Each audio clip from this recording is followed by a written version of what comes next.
Su kuma masu matsala ta gwarti wanda ake kiran shi snoring da turanci, ana kiran shi shikhir da larabci, za su iya amfani da ababe kamar haka domin magance wannan matsala.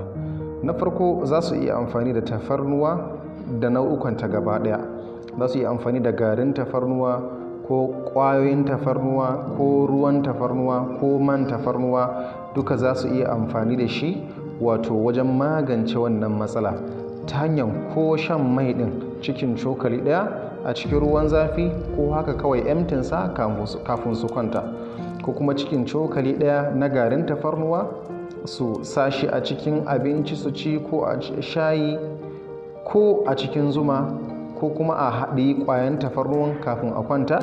Da izinin Allah wannan yana taimakawa sosai, ko ma ya raba mutum da wannan gwarti ko kuma ya rage masa shi sosai. Na biyu kuma, za su iya amfani da wani tsiro da ake kiransa irkasus da turanci licorice, wato za a yi amfani da wannan tsiro shi ma ta hanyar shan shi a zuma ko a shayi. Da izinin Allah za a rabu da wannan matsala ta gwarti.